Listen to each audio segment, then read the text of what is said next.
Hello everybody and welcome to the Roaring Reef. On this channel, we've been exploring all the things it takes to set up a reef tank and documenting my reef's life. And today, we are going to be unboxing some corals and adding 2 brand new corals to this tank. I'm super excited to unbox these and add these to my tank because these are 2 corals that I have never owned before. And today, we are going to be getting a whole new genre of coral that I have never dared to touch. So anyways, one afternoon I went on a tiny little shopping spree and made some impulse purchases on some corals that I thought were absolutely stunning and that I knew I needed in my reef tank. And now, a couple days later, they've arrived. So let's get to unboxing, shall we? These corals are from Shelf Aquatics and this packaging was very nice. The corals were definitely packaged well, and I specifically like that it showed exactly what it is, as well as some of the care requirements of the coral. Of course, I did extensive research on these corals that I chose, but I thought it was a very nice touch. So without further ado, here is our first coral. This is a stunning firework clove polyp. He's just a real small frag, but he will grow very quickly and soon fill up the rockwork in the place I assign him to, with all of these beautiful wavy flowers. Also, if you guys were curious, here is the photo that Shelf Aquatics listed it with. Isn't it just gorgeous? This guy is a soft coral, which is by far my favorite kind of coral, and he will offer us a bunch of stunning movement in the tank. Anyways, now that we've talked about that beauty, let's move on to our next coral because I'm so extremely excited to open this guy up. And oh my goodness, we have this South Beach Cyphastria here. That's right, I've been bitten with the SPS bug. And now we have a lot to talk about with this Cyphastria.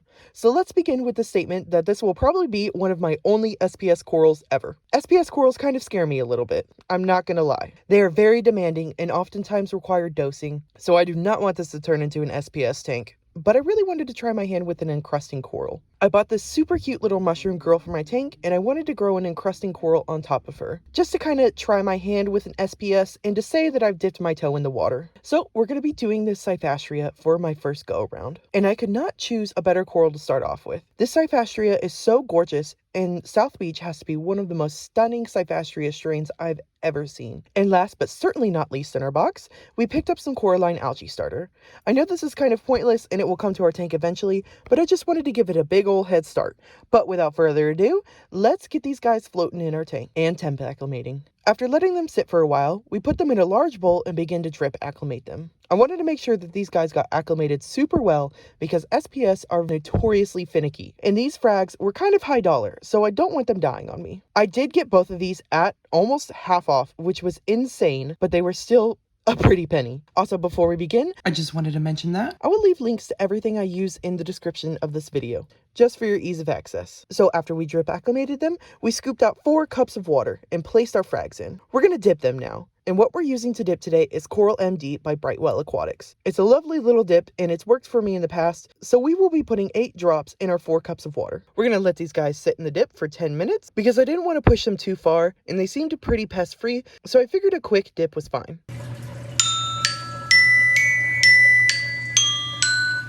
After the 10 minutes were up, we took our corals out and rinsed them off in our acclimation bowl. We wanted to make sure we got all the dip off of them. After we rinsed them, I took a metal spatula knife thingy and popped them off their frags. It was super hard, but I did not want these guys on their frag plugs, especially our Cyphastria. After popping our Cyphastria off of the frag plug, there was still some of the Cyphastria left on the plug, so I decided I was going to go ahead and keep the frag plug and basically have like this frag of Cyphastria. I have no idea what I'm going to do with it, but I just couldn't let it die, so I'm just gonna keep it, I guess. After that, we popped our clove polyp off of our frag plug, and I was really surprised at how easy it was. It practically fell off. After we got them off their plugs, it was time to get them in the tank. We started off with our coralline algae starters and just glued them in random spots on our reef, and they sent us a lot more than I was bargaining for, so we just placed them literally everywhere. I just wanted to give our coralline algae a good head start, and then we moved on to our Cyphastria. I wanted to do the Cyphastria before the clove polyps because I was just super nervous and giddy, and I just wanted to get him in the tank quick. I took a little reef glue and added him to our mushroom. I think this is a nice spot for him because they like low light and moderately low flow, and it's at the bottom of the tank, so he's going to get both of those things. Hopefully this spot is perfect for this guy. Next, we grabbed our firework cloves, and these guys are also going to want to be on the bottom of the tank. So we threw them on this bottom shelf over here in the back, and these guys also love low light and low to medium flow, so this spot will be great for them. Hopefully he'll quickly take over this little area, and it's going to look absolutely stunning having a little sea of flowers. Also, my cleaner shrimp could not get enough of these guys. He wanted to investigate immediately and had to get his little feelers all over this coral.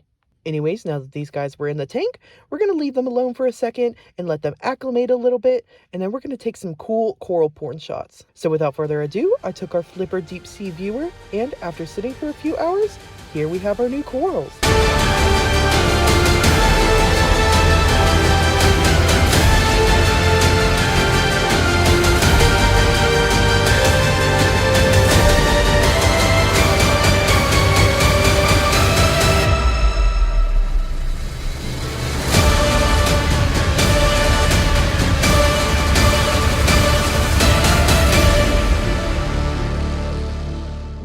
I hope you guys enjoyed those shots of our corals. I know it wasn't too interesting because the Cyphastria doesn't move, but I hope you guys enjoyed nonetheless. I know I did.